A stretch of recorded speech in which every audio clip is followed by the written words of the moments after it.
Tadam. Laurent, est-ce qu'on est prêt pour lancer notre atelier, notre causerie webinaire aujourd'hui? Alors, je pense que oui. Je pense que oui. Je pense que Super. tu nous as bien fait ça. Tu as brisé la glace comme il fallait. Et on est complètement dans les temps. Un grand merci, Georges. Alors, écoutez, je vais peut-être simplement me présenter. Je suis le président de Propulsion RH. Je vois qu'il y a des nombreuses personnes qui assistaient aujourd'hui au webinaire. Vous avez déjà assisté à d'autres causeries ou d'autres webinaires.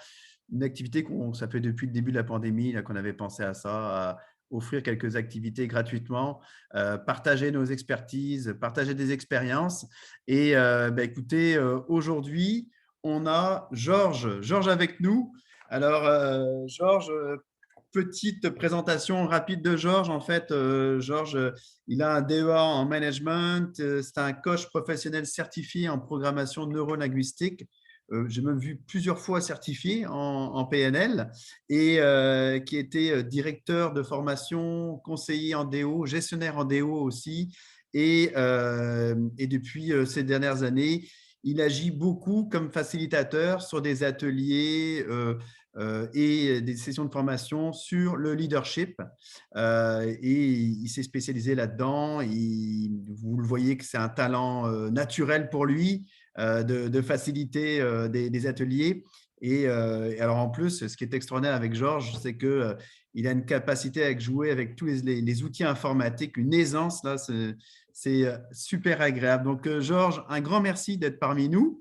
Et puis, écoute, je te laisse la parole pour nous présenter des éléments. Oui, juste avant, peut-être, on donne toujours les bonnes conditions pour que vous puissiez bénéficier de manière optimale de nos présentations.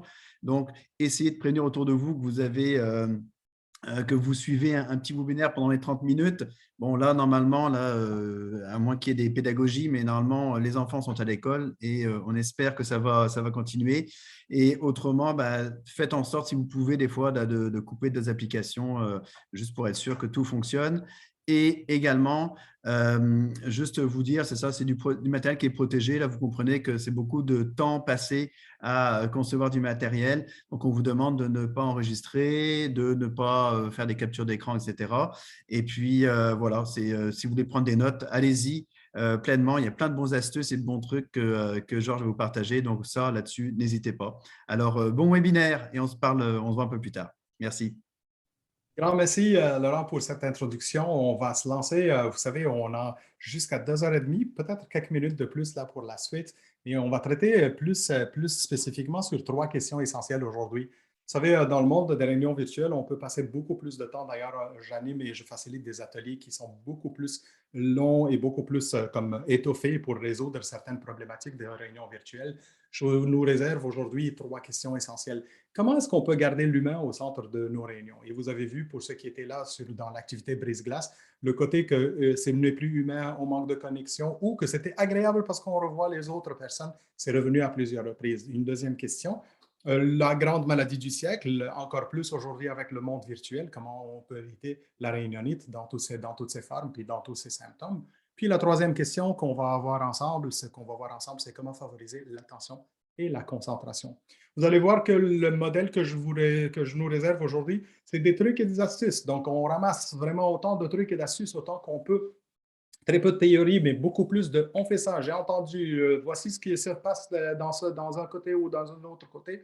Donc, à vous de dire là, OK, suite à tous ces éléments-là, qu'est-ce que vous retenez? Ou aussi, faites-vous une liste de « je suis champion dans », puis marquez combien de trucs et d'astuces vous êtes déjà en train d'appliquer. Donc, félicitez-vous, puis dites-vous là comme « yes, on est bon dans ça ». Mais aussi, allez dans quelques pistes potentielles ou possibles pour pouvoir améliorer et rendre vos réunions encore plus efficaces et encore plus percutantes dans votre quotidien. La question numéro 1, comment garder l'humain au centre de nos réunions? Vous savez, aujourd'hui, les réunions commencent de ce genre-là. Comme on rentre dans une réunion, puis le facilitateur de la réunion principale arrive, il dit « Bonjour tout le monde, excusez-moi, je suis en retard 10 minutes. Là. Vous comprenez, je saute d'une réunion à l'autre, puis je n'ai même pas le temps de passer aux toilettes. Donc, allons-y. Donc, pour être efficace, premier point, puis les participants sont là et disent comme « Bonjour ». Bonjour équipe, là, c'est comme, je m'ennuie de vous, puis j'ai envie de connecter avec vous autres, puis de dire de voir comment ça va, ça fait longtemps qu'on ne s'est pas vu, puis le seul être vivant avec qui je parle ces temps-ci, c'est ma plante et mon chat, puis j'ai besoin de connecter avec des humains. Et on dirait qu'aujourd'hui, nos réunions, c'est pas juste pour être dans l'efficacité opérationnelle puis dans les résultats, mais c'est beaucoup plus aussi de nous assurer que nous, comme humains qui travaillons ensemble dans une équipe, qu'on soit connectés puis qu'on soit capable de continuer à collaborer ensemble. Puis la base, c'est de créer ce ton, c'est de créer ce climat, cette ambiance bienveillante, cette ambiance qui fait du fait qu'on est capable de se parler ensemble, de comprendre c'est quoi nos réalités, c'est obligatoire et rendu obligatoire qu'on doit prendre un moment dans chacune de ces réunions pour faire un jeu, une activité brise-glace. Vous savez, aujourd'hui, on a commencé avec une activité brise-glace qui a pris comme 5 minutes. Les gens se sont mis là, on a rigolé, on a ri, ça nous a fait garder occupés, ça nous a sorti de notre contexte de ce qu'on a fait, puis ça nous a fait juste un tremplin ou un transfert vers notre réunion. Puis autant qu'on commence sur un ton bienveillant, autant aussi qu'il faudra terminer sur un ton bienveillant, un ton humain, un ton qui prend en considération les autres humains. Non, ce n'est pas de la perte du temps, c'est vraiment un investissement. Vous savez aussi que vous pouvez mettre des conditions de succès. Il y a des réunions ou des équipes qui se sont mis des listes de conditions de succès.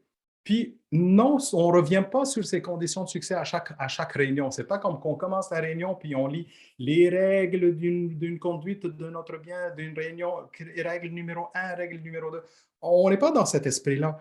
Mais je vous invite vivement que si vous n'avez jamais fait cet exercice de dire quelles sont les règles de réussite, c'est le moment de le faire dans vos réunions, dans vos équipes, puis de revenir sur ça au moins 2 fois par an. 2 questions que je vous propose qui sont essentielles. Un, qu'est-ce qu'on apprécie dans nos réunions aujourd'hui? Écoutez les autres, écoutez-les, les participants dans vos réunions, qu'est-ce qu'ils vont dire? Puis une deuxième question, qu'est-ce qu'on pourrait améliorer? Donc, on renforce les choses sur lesquelles on fait du bien, puis on trouve des solutions pour les choses qui ne sont pas agréables. Malheureusement, on prend très rarement le temps de s'arrêter pour réfléchir à propos de ces conditions de succès qui rendent nos réunions meilleures. On prend des pauses? Oui, on prend des pauses. Vous savez, aujourd'hui, on dit, s'il vous plaît, ne dépassez pas vos réunions, dans les réunions virtuelles, ne dépassez pas les 50 à 55 minutes. Chez vous autres, là, il y a des gens qui disent, oh, OK, super. Donc, on est bien. Puis il y en a d'autres là qui disent, oh my God, 50, 55 minutes, on n'arrive à rien faire. On a besoin de 2 heures minimum, 3 heures plus là pour faire. Ben, je comprends qu'il y a des circonstances où il y a des équipes où ils ont besoin de se réunir sur une plus longue période. Prenez des pauses, s'il vous plaît. Ne dépassez pas une période de 50 à 55 minutes assis d'un coup. Le cerveau, il ne fonctionne plus, il ne prend plus, il est ailleurs. Respirons, donnons le temps de respirer. Pour garder toujours l'humain au centre de nos réunions, essayons de diminuer les critiques et d'augmenter beaucoup plus des feedbacks constructifs, des feedbacks positifs, des phrases qui font du bien, des phrases qui peuvent aider les autres à grandir pour que surtout, on évite les micro-messages, les micro-agressions. Activité pour vous, s'il vous plaît, dans le chat. S'il vous plaît, écrivez des exemples de micro-messages ou de ce qu'on appelle des micro-agressions.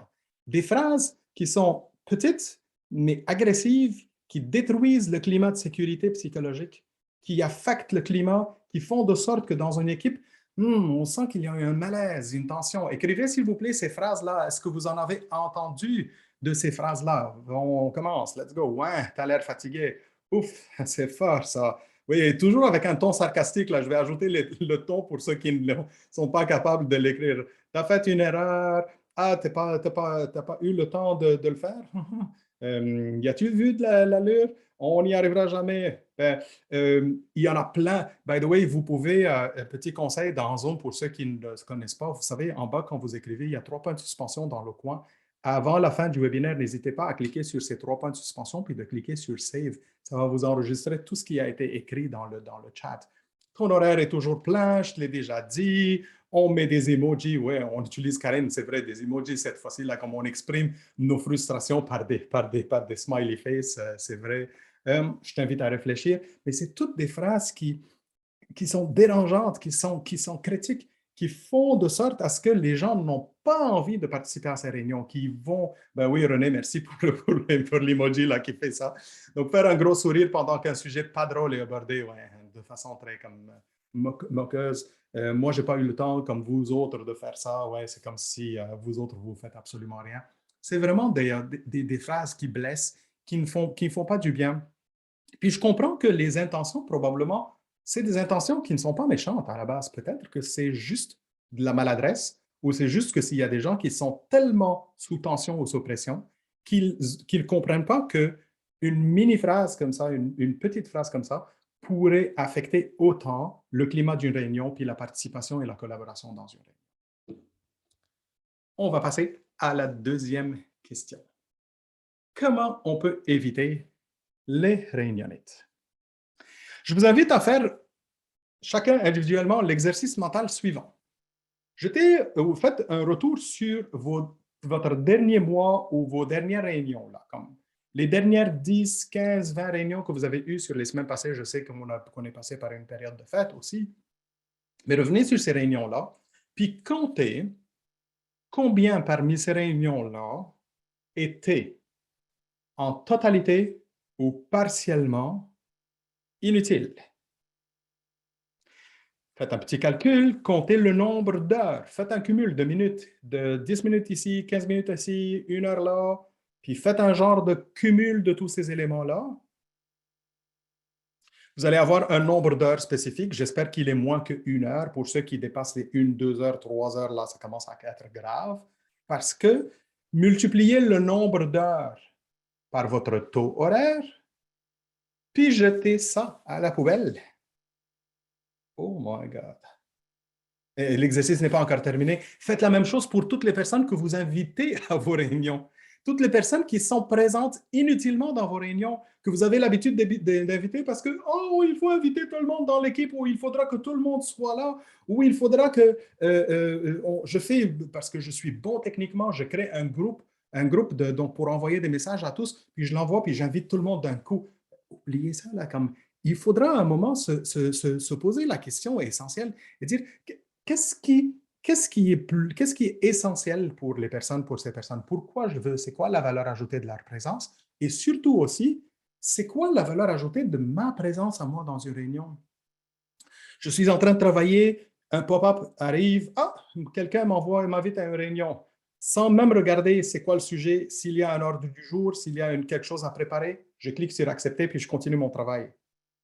Je viens de me préparer à perdre 1 heure de mon temps prochainement dans une réunion qui est complètement inutile pour moi. Alors, aujourd'hui, il faudra qu'on se pose la question et on se dit, est-ce que je pourrais questionner ou refuser des invitations à des réunions? Est-ce que je peux dire non? Est-ce que et attention, ce n'est pas une invitation à une révolution, donc n'allez pas faire de la révolution chez vous, mais juste le fait de dire, oui, je peux envoyer un petit message en disant, je me demande c'est quoi la valeur ajoutée de ma présence, ou qu'est-ce que tu demandes exactement de moi, ou veux-tu que je prépare quelque chose de spécifique, ou est-ce que je pourrais ne pas participer à cette réunion et te demander par la suite de me résumer juste ce petit point sur lequel je suis intéressé parce que les autres, ce n'est pas quelque chose qui est essentiel pour moi. Je vois dans le chat aussi qu'il y a des personnes qui sont en train de mettre leurs évaluations. Puis Sonny qui dit souvent un peu, on peut y faire joindre une personne de l'équipe qui résumera aux autres, oui. Ou un courriel, quelqu'un a dit comme un courriel pourrait résumer certains éléments clés. Donc, on peut vraiment essayer d'inviter certaines personnes. Aussi, pour éviter les réunionites, on va commencer à briser le modèle des réunions de 30 ou de 60 minutes. On peut faire des réunions de 20 minutes, de 40 minutes, de 36 minutes. On peut briser ce moule-là. Nos Outlook et nos systèmes informatiques nous permettent de le faire. Pourquoi je ne vais pas profiter de ça?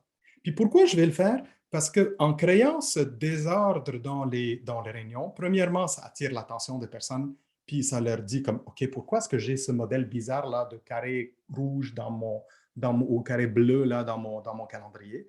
Puis aussi, ça crée des moments vides dans les calendriers pour que les personnes puissent passer aux toilettes de temps en temps ou aller chercher un café. Sinon, on va avoir là des réunions de back-to-back, là, comme qui sont vraiment très, très serrées. Aussi, on va apprendre à inviter les personnes concernées, uniquement les personnes concernées. Il va falloir vraiment se concentrer sur l'essentiel. Je suis en train aussi de lire donc peut-être 10h15 ou d'autres que leur pile. Oui, donc Sonny, tout à fait, on brise ces modèles-là. Christian qui écrit entre vous et moi, je vois plus d'avantages que d'inconvénients. Ça nous permet de voir des personnes partout au Québec. Oh, que oui, les réunions virtuelles, là, ça a brisé vraiment l'espace pour aller chercher des personnes de partout puis pour se connecter. Que faire avec ceux qui doivent y être, mais qui ne se joignent pas? Ça, c'est un autre scénario. Là, on va revenir un peu sur l'attention puis sur les éléments essentiels. Mais je glisse un commentaire là-dessus, Sandy. Les personnes que vous voulez vraiment qu'elles soient présentes, c'est des personnes principales. Ne leur envoyez pas juste une invitation comme ça, là, comme anonyme ou une invitation qui va rentrer. Prenez le temps de discuter avec eux, pourquoi c'est important, puis préparez avec eux. Parce que si cette personne-là est l'élément clé dans vos réunions, ça mérite de préparer avec cette personne-là, plus spécifiquement avant la réunion. Donc, ça prendra un petit coucou, un petit message privé ou un petit appel téléphonique ou un petit Teams de 5 minutes. Donc, juste pour dire, pour s'assurer que cette personne est au clair et elle est consciente de ce qui l'attend pour cette réunion. Aussi, n'hésitez pas à couper vos réunions en deux. Vous avez beaucoup d'éléments à faire ou vous n'avez pas terminé votre réunion. On respecte la durée, puis on s'en va, on va mettre une autre partie pour une autre fois. Stéphanie qui écrit chez nous, l'orientation est de planifier des rencontres qui se terminent toujours à 20 et 50. Question de donner le temps pour une pause santé et de se préparer à la prochaine. C'est exactement de ça ce qu'on parle, Stéphanie. Je suis tout à fait d'accord avec vous. Puis c'est très agréable de voir que les cultures d'entreprise sont en train d'adopter des moyens différents pour toujours réfléchir, comme vous l'avez mentionné, comme de se préparer, de prendre une pause santé, une pause sociale, une pause humaine. C'est juste pour permettre aux gens de respirer puis de prendre le temps. Vous savez, des fois, moi, je propose dans les formations, dans les ateliers que je fais, surtout quand on parle de réunion, je propose une pause. Puis il y a des gens qui me disent merci pour la pause. Ça fait longtemps que j'ai oublié le concept de pause. Parce que moi, je leur dis, écoutez, c'est une pause, levez-vous. Ce n'est pas le temps de répondre à vos courriels. Prenez soin de vous. Passez aux toilettes, dites bonjour aux autres personnes, allez vous chercher un café, de l'eau, puis revenez avec une nouvelle énergie, parce qu'on en a besoin comme personne. On disait aussi pour éviter ou pour remplacer les réunions ou la réunionnite, on peut se poser la question, est-ce que je peux transférer cette réunion-là par un canal de clavardage? Est-ce que je peux envoyer ça par un résumé de quelques bullet points qui résumerait ça? Ou aussi, ce qui est très à la mode aujourd'hui, c'est d'envoyer des vidéos personnelles. Vous savez, là, comme des gestionnaires aujourd'hui, on voit de plus en plus, ils prennent leur téléphone, ils font une vidéo en mode selfie. Bonjour tout le monde, j'espère que vous allez bien. Voici notre projet. Puis ils dégagent toute l'énergie, la passion. Une vidéo certainement qui ne dépasse pas une minute ou 2 minutes maximum. Puis ils leur envoient ça par les différents canaux, par Teams ou par les courriels. Mais les gens, là, comme leur équipe, voient la vidéo. Donc, ce n'est pas juste des mots, mais ils voient aussi toute l'énergie humaine, puis tout le non-verbal, puis tout le ton que ça dégage une communication, surtout si c'est une question d'amener de l'énergie avec ces personnes-là. Marion, si c'est possible, c'est le moment de mettre notre sondage. Que faites-vous quand il y a des retardataires? Donc, dans quelques secondes, vous allez voir devant vous une fenêtre qui s'ouvrira, qui va vous proposer 4 options. Que faites-vous quand il y a des retardataires? Vous choisissez entre les options A, je commence toujours à temps. B, on ne commence que quand le big boss arrive. C, j'attends 2 ou 3 minutes, mais des fois plus. Ou D, j'attends jusqu'à ce que la majorité arrive.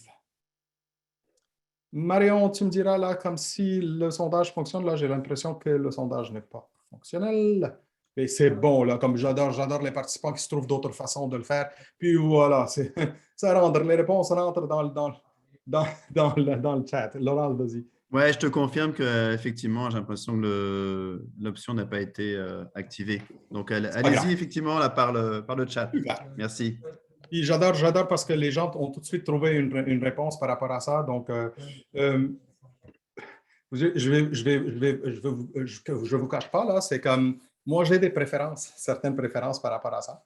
Puis, je vais vous proposer les quelques outils principaux. Donnez-moi une seconde juste parce que le sondage ne fonctionne pas. Je vais faire autre chose directement en live. Go, go, go. Première chose, commencez, s'il vous plaît. N'attendez pas. N'attendez pas. Quand on a à commencer, quand on a une réunion, ça commence à 2 heures, on commence à 2 heures. On commence par un jeu de brise-glace. On commence par une discussion humaine. On ne dit pas, on ne mentionne pas qu'on est dans une attente peut-être. On dit juste qu'on est là, puis qu'on est bien, qu'on est dans un climat. On crée le lien. Donc, on commence, puis on commence à autant qu'il faut. Attention, à chaque fois que vous attendez, et que vous dites, on va attendre 2-3 minutes pour que tout le monde puisse arriver, ça crée comme un genre de, voici notre culture de réunion. C'est-à-dire que quand on est en retard, il y aura toujours un retard de 2-3 minutes. C'est-à-dire que vous ne faites plus des efforts pour arriver à temps, on va vous attendre. Puis ceux qui ont fait des efforts, on ne vous respecte pas parce que vous avez fait des efforts, puis c'est inutile. Puis ça devient notre règle qui est celle de attendre, puis d'être en retard. Donc, attention, on est là, puis on commence, quitte à ce que les 5 premières minutes soient une activité brise-glace qui n'a rien à voir directement avec l'ordre du jour, mais on commence officiellement la rencontre et commencer. Je vais être un peu strict là par rapport à ça parce que vous savez qu'on est en train de créer cette culture-là. Il y a des gens qui arrivent en retard. S'il vous plaît, ne les accueillez pas comme des rois. Ne dites pas comme un style, là, comme là, là, super, je ne pensais pas que tu allais venir 10 minutes, mais ça va, c'est super que tu es là. Permets-moi de reprendre et de résumer un peu ce qu'on a fait pendant ton absence, les 10 minutes. Puis les autres, là, personnes, vous, votre temps, là, comme est inutile, moi, je vais. Déjà, il est en retard, puis je vais l'accueillir comme un roi, puis encore plus, là, je vais résumer ce qu'on a fait. Que ça fait trop, que ça fait trop. Oui, j'ai des références pour des brises-glaces. Au fait, j'en ai conçu au moins une vingtaine d'activités brise-glaces qui prennent entre 2 à 10 minutes, tout dépendamment des contextes. Puis c'est toutes des activités brise-glace en mode virtuel. Connectez-vous à moi, là, comme je ne les ai pas prévues pour vous les distribuer tout de suite, mais connectez-vous à moi, que ce soit par LinkedIn ou que ce soit par courriel. Il me fera très grand plaisir. D'ailleurs, je les ai partagés déjà à plusieurs reprises sur les médias sociaux, sur LinkedIn. Donc, pour ceux qui veulent, j'en ai comme un genre de mon panier d'activités brise-glace qui est là. Un dernier élément, quand vous voyez qu'une réunion va perdurer, puis va s'étaler, puis qu'elle va dépasser les temps, s'il vous plaît, annoncez que vous allez quitter. Faites un petit message dans le clavardage. Je suis désolé, je dois quitter dans 5 minutes parce que je suis engagé dans une autre réunion. Puis une fois que vous le faites, 2 fois, 3 fois, ça amène à ce que tout le monde soit éduqué, que, écoutez, quand on dit qu'on commence et on termine un temps, ça devient comme on respecte le temps de tout le monde. Parce qu'une fois qu'on s'étale, puis que tout le monde accepte une autre fois, puis une autre fois, ça devient comme une genre très répétitif. Excusez-moi, si je n'arrive pas à vraiment répondre à tout le clavardage, là, c'est parce qu'il y en a beaucoup qui rentrent. Je fais de tout mon possible là pour jeter un coup d'œil de temps en temps là-dedans. Je vais terminer avec notre troisième question. Comment garder l'attention et la concentration? C'est une grosse problématique aujourd'hui. On est tous en déficit d'attention. Preuve, vous êtes sur les médias sociaux, vous êtes en train de défiler, vous voyez une vidéo de 9 minutes. Combien est-ce que le sujet devrait être tellement intéressant de pouvoir presser play et de le regarder? Il y a de très grandes chances là, que vous n'allez pas presser play. Par contre, vous êtes sur les mêmes fils, puis vous allez voir une vidéo de 1 minute 30 secondes, 1 minute 20 secondes, quelque chose autour de ça. Ah ouais, OK, ça, on va le faire. On est en déficit d'attention, on n'est plus capable. Donc, c'est pour ça que, premièrement, il faudra qu'on s'assure que je comprends exactement c'est quoi mon rôle, puis il faut que je m'intéresse, il faut que j'aime ce que j'ai à faire. Il faut que je sois au clair par rapport à ce que je fais dans cette réunion-là. Et que chacune des personnes que j'ai invitées à ma réunion soit aussi, qu'elle comprenne qu'est-ce qu'il attend. Si ce n'est pas clair, les gens, ils vont aller faire autre chose. D'ailleurs, l'ennemi numéro 1 dans nos réunions, c'est le multitâche. C'est-à-dire que je me dis, OK, je suis en réunion, j'éteins ma caméra, puis en même moment, je vais répondre à un courriel, puis en même moment, je vais arroser ma plante, puis je vais mettre un peu de linge, puis puis on fait plusieurs affaires en même temps. Donc, le multitâche, il perd la concentration, il perd l'attention, puis les gens, on dirait qu'ils nous obligent à être en mode monologue parce qu'ils ne participent pas. En fait, il faut inverser ça. C'est que si vous ne les gardez pas occupés, ils vont aller faire autre chose. Puis c'est notre responsabilité comme facilitateur, comme animateur de réunion. Si on n'a même pas des activités intéressantes, si on ne les garde pas actifs, ça ne donne pas, ça ne fait pas. Comme par exemple le fameux poser des questions. Oui, on le sait tous, donc le fait de poser des questions, c'est un élément, surtout des questions qui sont, on pose des questions à des personnes expertes, bien spécifiques. On évite les questions très vagues, là, qu'est-ce que vous en pensez? Puis après, c'est du silence. Puis parce qu'il y a du silence, je vais devoir remplir ça par mes mots à moi. Donc, hey, ça fait comme un gros malaise. Nommez les personnes, appelez-les par leur prénom, un par un, gardez-les réveillés, laissez-les là comme connectés à vous. Puis surtout, utilisez de la technologie. Je ne sais pas pourquoi, il y a très peu de gens dans leur réunion qui pensent que la technologie, c'est juste pour allumer une caméra, puis regarder, puis utiliser le micro. C'est les seuls éléments de technologie qu'ils utilisent. Puis tous les autres outils collaboratifs et les outils de participation, on le laisse de côté. Il y a par exemple le partage d'écran, non pas juste de nous, mais le partage d'écran des autres personnes. Le partage d'écran, non pas seulement pour des diapos, mais pour des outils collaboratifs, pour des schémas, pour des mind maps, pour des tableaux blancs. Le clavardage. Le clavardage, c'est une des plus grandes richesses. D'ailleurs, aujourd'hui, Zoom, la proposition qu'ils sont en train de faire pour le monde de demain, quand on reviendra en personne, c'est d'avoir besoin de Zoom dans nos réunions présentielles pour avoir accès à du clavardage et des commentaires en live pendant qu'on est même dans la salle présente. Donc, les gens sont habitués à commenter. Le cerveau, il est habitué à réfléchir puis à commenter en même temps. Puis, tant que le clavardage et le sujet de la réunion sont ensemble, ben c'est parfait, c'est excellent. Des sondages, comme on a fait, comme on aurait dû le faire aujourd'hui, mais faites du sondage. Le sondage, c'est très important parce que ça amène un genre de réflexion, puis les discussions autour du sondage sont vraiment très, très intéressantes par la suite. D'ailleurs, ce n'est pas le sondage et les résultats du sondage qui sont intéressants, c'est le débat et la discussion que ça déclenche qui sont encore plus intéressants. Les salles scindées pour réfléchir en petites équipes. Combien de fois on fait des salles scindées, puis il y a des gens qui, encore aujourd'hui, après presque 2 ans de travail, de rencontres en virtuel, ils découvrent les breakout rooms pour la première fois, puis ils disent « Ah oui, ça existe ça dans Teams? Ah oui, ça existe ça dans Zoom? » Ben oui, ça existe. Puis on peut se permettre d'aller dans des salles, dans des petites salles pour permettre aux introvertis, aux personnes qui ne sont pas capables de parler en grand groupe ou qui ne veulent pas parler en grand groupe, de prendre leur place. Des tableaux blancs. Pour ceux qui travaillent dans la suite Microsoft 365, combien parmi vous ne sont pas encore familiers de l'existence de whiteboard, du tableau blanc Microsoft? Vous allez être agréablement surpris quand vous allez le découvrir. Il y a une tonne de templates, de modèles qui sont là-dedans, qui facilitent le travail collaboratif.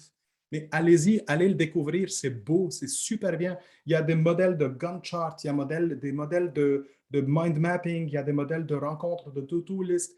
L'application Miro, comme le propose Roxane, il y en a plein. Puis oui, Sonny, il y a des salles scindées dans Teams. Vous voyez là, comme il y a des gens, même jusqu'à aujourd'hui, qui ne sont pas conscients qu'il y a des salles scindées dans Teams. Puis les documents collaboratifs, tout ce qui est Jamboard aussi est un bon exemple. Puis le document collaboratif, le fait qu'on puisse avoir un document dans le cloud, puis que les gens puissent se préparer. D'ailleurs, pour le sondage, aussi pour ceux qui sont dans la suite Microsoft, dans le sondage, il y a tout le volet Forms, Microsoft Forms. Donc, pour des sondages avant et pendant les réunions. Donc, vous savez que vous pouvez être plus efficace quand vous envoyez des mini-sondages avant pour que les gens soient capables de travailler, de réfléchir, puis avant d'arriver préparés aux réunions. C'est le moment de terminer. Oui, je sais que je dépassais de 1 minute, bientôt 2 ou 3. Donc, dans le chat, s'il vous plaît, avec quoi vous repartez? Qu'allez-vous changer? Donc, suite à ces 25 minutes de ce que j'ai fait, j'ai lancé, qu'est-ce que vous avez mis? Merci Edith pour le commentaire. Moi, j'adore être aussi avec vous, puis dans cette énergie, ça m'énergise beaucoup. Un grand merci. Les activités brise-glace, super. du dynamisme, oui, forcer la réduction des rencontres, ignorer les retardataires. Ça rentre beaucoup plus vite. Oui, oui, allez-y, continuez, c'est super bon. Puis à la fin, n'oubliez pas d'enregistrer tout le chat là. C'est-à-dire que toutes ces idées-là, elles sont écrites là-dedans. Donc, et gardez une copie du clavardage. S'il vous plaît, n'hésitez pas à faire cette copie-là. Laurent, je te laisse le mot de la fin.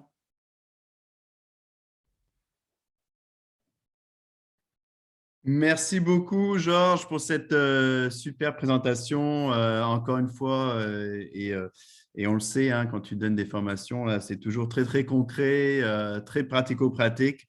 Alors, j'espère que vous avez apprécié le webinaire. Si vous avez l'occasion, normalement, vous allez recevoir un petit sondage, en fait, une invitation à compléter un petit sondage, un avis sur Google. Donc, merci d'avance là, de partager. Ça prend 2-3 minutes. Vous voulez aller plus loin? À travers un atelier avec Georges ou du coaching ou d'autres services de consultation en ressources humaines, n'hésitez pas à nous contacter, ça nous fera plaisir. Si vous voulez même jaser avec nous, vous voulez discuter d'enjeux que vous avez, voilà, on est toujours super content d'échanger avec vous. Donc, merci beaucoup. Et puis, écoutez, on se revoit pour la prochaine causerie qui va parler du e-learning. Donc, ô combien le e-learning peut nous aider dans nos solutions d'apprentissage. Donc, ça devrait, je crois, être la semaine prochaine avec Luc Vagneux de l'Ordre des ingénieurs du Québec. Donc, voilà, écoutez, un grand merci. Encore une fois, merci Georges pour ta très belle présentation. Et puis, écoutez, je vous souhaite une belle fin de semaine. Profitez-en bien. Merci beaucoup. Merci bien, Laurent. Merci. Bye Bye tout le bye. monde. Au plaisir de vous revoir. Bye.